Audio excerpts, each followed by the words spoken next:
I've offered a roster spot to a player with a lower rating than 3 other recruits I passed on that same week. The number gets you the phone call. It doesn't get you the roster spot. I can teach a two-handed backhand. I can't teach a player to want the feedback. A parent writing the email is a red flag before I've even opened the film. So who should actually be emailing you, the player or the parent? Welcome to Pathways by Path. I'm Evan Rhodes. This is a show about the decisions, challenges, and journeys shaping competitive tennis. 2 weeks ago, Priya told us numbers don't decide anything. People do. Nowhere is that truer than the moment a spreadsheet turns into a scholarship offer or doesn't.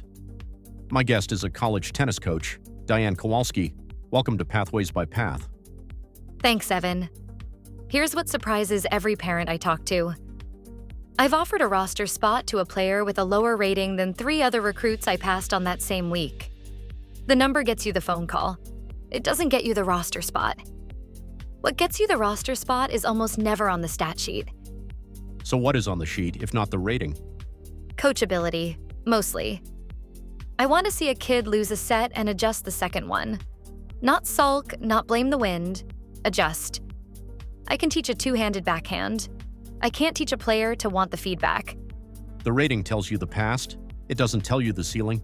That's exactly it. A rating is a photograph of 6 months of matches. I'm not recruiting a photograph. I'm recruiting 4 years. I'll take a kid trending up over a kid plateaued at a higher number every time. What's the biggest mistake families make in the process? Chasing prestige over fit. Families target the name on the sweatshirt and ignore whether the coach's system, the roster size, the travel schedule actually match their kid. I've seen a great player miserable at a top 25 program and thriving a year later at a Division III school nobody's heard of. Fit beats rank almost every time. When should a family actually start this whole process? Later than everyone thinks, and for longer than everyone plans. I get panicked freshman year emails asking if it's already too late. It's not. Most of my current roster committed junior or senior year. The families who start freshman year usually just spend 3 extra years anxious for nothing. So the recruiting question isn't, where's the highest offer? It's who's actually going to develop this specific kid. Different question entirely. And most families never get asked it. They just chase the biggest name that calls back. Who should actually be emailing you, the player or the parent? The player, always, even if the first draft is rough. I can tell in one sentence whether I'm recruiting a 17-year-old or a parent's project. A parent copied on the thread is fine. A parent writing the email is a red flag before I've even opened the film. Even if the tennis is good? Especially then. Good tennis with a parent doing the talking tells me the kid hasn't had to advocate for himself yet.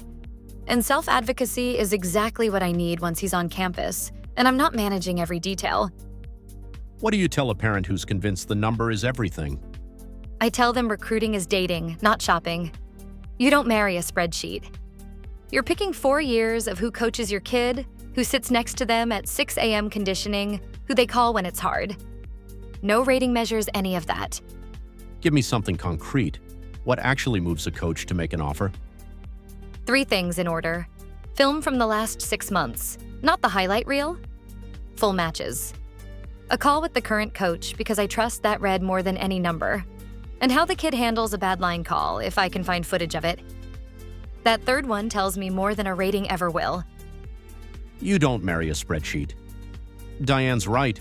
And everything she said today, from what actually shows up on film to who sends the first email, only works if the player, the parent, and the coach are hearing the same read on the process, not 3 different guesses.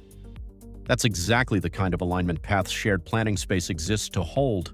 1 calendar, 1 tournament search, 1 place. So the process is a conversation, not 3 separate assumptions. Next week, we follow the small number of juniors whose path doesn't run through campus at all.